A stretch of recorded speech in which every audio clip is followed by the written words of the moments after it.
Del Evangelio según San Mateo. Escuchen esta otra parábola.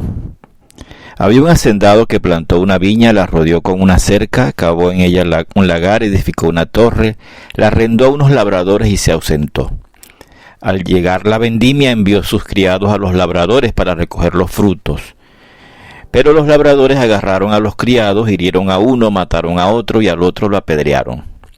De nuevo envió otros criados, en mayor número que la primera vez, e hicieron con ellos lo mismo. Finalmente les envió a su hijo, pensando, a mi hijo lo respetarán. Pero los labradores al ver al hijo se dijeron, este es el heredero, vamos a matarlo y nos quedaremos con su herencia. Le echaron mano, lo arrojaron fuera de la viña y lo mataron. ¿Qué les parece? Cuando vuelva el dueño de la viña, ¿qué hará con esos labradores? Les respondieron, acabará de mala manera con esos malvados y arrendará la viña a otros labradores que le entreguen los frutos a su tiempo. Jesús les dijo, ¿no han leído nunca en las Escrituras la piedra que rechazaron los constructores se ha convertido en piedra angular? Esto es obra del Señor y es realmente admirable. Por eso les digo que se les quitará el reino de Dios y se entregará a un pueblo que dé a su tiempo los frutos que al reino corresponde.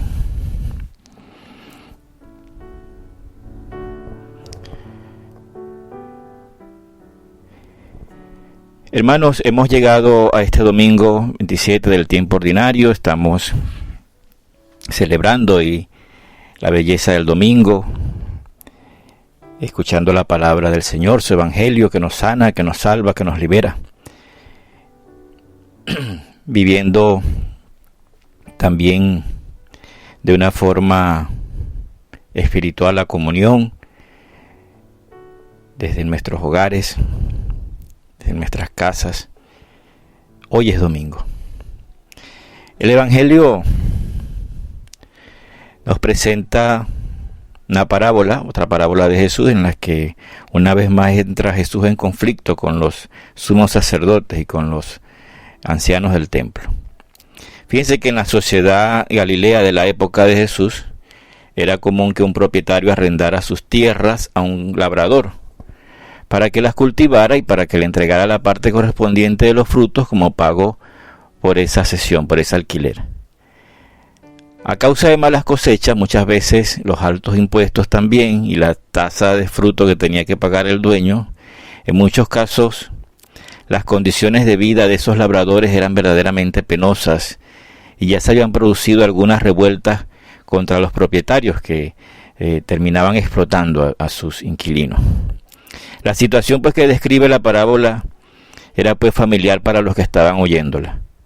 Tras el maltrato y la muerte sufrido por los primeros criados, el propietario envía a otro grupo más numeroso que el anterior que padece la misma suerte.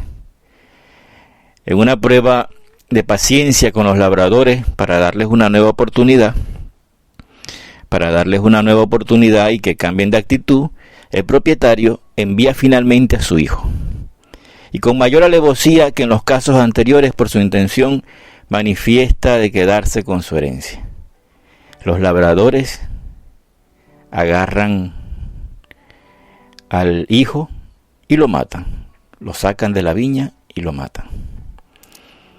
Conviene pues que nos detengamos un momento para estudiar algunos aspectos de esta parábola, para aproximarnos un poco a ella. ¿A quién representan los distintos personajes? ¿Y la viña a quién representa? Para los dirigentes judíos, las palabras de Jesús tenían como referente inmediato la alegoría de la viña de Isaías, que se lee en la liturgia de este domingo, en la primera lectura. En ella queda claro que el dueño representa a Dios y que Israel es la viña que él cuida. Pero según ellos van escuchando la parábola, los dirigentes judíos comprenden que esa representación cambia. Ciertamente Dios sigue siendo identificado con el dueño, pero Israel y de manera especial sus dirigentes son los labradores y la viña es el reino entregado un día por Dios a aquellos hombres. Con el transcurso del tiempo el dueño envió a sus criados, es decir, los profetas del Antiguo Testamento, a recoger el fruto y fueron maltratados por los labradores. Finalmente, manifestando su infinita paciencia, envió a su Hijo, a Jesús, quien también sería asesinado por aquellos malvados. Como en la parábola que leíamos el domingo pasado, la de hoy termina también con la pregunta al auditorio para que emita un juicio. ¿Cuál es la respuesta a la pregunta de Jesús? ¿Cómo reacciona Jesús ante esas palabras de los judíos? Los dirigentes judíos, como si todavía pensaran que las palabras de Jesús no iban con ellos, proponen un final para esta parábola que contiene dos indicaciones: acabar con aquellos malvados, en primer lugar, y entregar la viña a quienes den los frutos a su tiempo, en segundo lugar. Tomando de nuevo la palabra, Jesús se dirige a los maestros de la ley con argumentos de la Escritura, en la que ellos eran muy expertos. Confirma la sentencia mediante la cita del Salmo 118 y la aplicación concreta al sentido de esa cita y de la parábola a los dirigentes judíos. Jesús es la piedra desechada por los constructores. ¿Cuáles constructores? Los judíos. Y convertida en piedra angular del reino. Como aquellos no supieron reconocer la piedra, el reino se entregará entonces a un nuevo pueblo, no ya las 12 tribus, sino los 12 discípulos del nuevo Israel, que reconocerán Jesús a su piedra angular y que dará los frutos propios del reino. Estas palabras ayudaron a comprender a la comunidad cristiana de entonces, a la comunidad a la que Mateo está escribiendo el Evangelio, la ruptura que se estaba consumando con el judaísmo, en cuyo seno había surgido a la vez que le confería una plena identidad como el nuevo pueblo de Dios y les confirmaba en su misión. Su misión, la de anunciar la buena noticia del reino a toda la gente. Hermanos, el Evangelio contiene duras palabras contra un pueblo y sus dirigentes que no reconocieron a los profetas enviados por Dios ni a su Hijo, y les maltrataron hasta la muerte.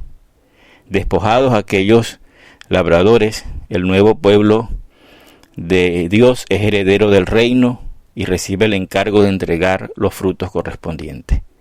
Preguntémonos nosotros en este domingo si nuestra correspondencia a la palabra de Dios va por sentirme dueño de lo que Dios me ha dado, o simple administrador, o simple inquilino, ¿verdad?, de lo que Dios me está dando, que un día voy a tener que darle cuenta, porque Dios es el dueño. El dueño de esto no soy yo, ni siquiera de mi vida. El dueño es Dios. Un día yo tendré que rendirle cuenta. Un día tendré que decirle: Señor, aquí está lo que me has dado, ¿verdad? No podemos nosotros pretender actuar como esta gente malvada, ¿verdad?, que incluso hasta al hijo del dueño mató para ellos quedarse con la herencia. Nosotros ya tenemos una herencia, el hecho de ser hijos de Dios, el hecho de que nuestros nombres estén inscritos en el cielo, y esa es nuestra mayor distinción. No podemos esperar otra más. Que el Señor pues nos conceda la gracia de experimentar la fuerza de su palabra que transforma nuestros corazones y que nos da la paz que necesitamos para, en medio de tantas tribulaciones, podamos bendecir y alabar al Señor. Que así sea.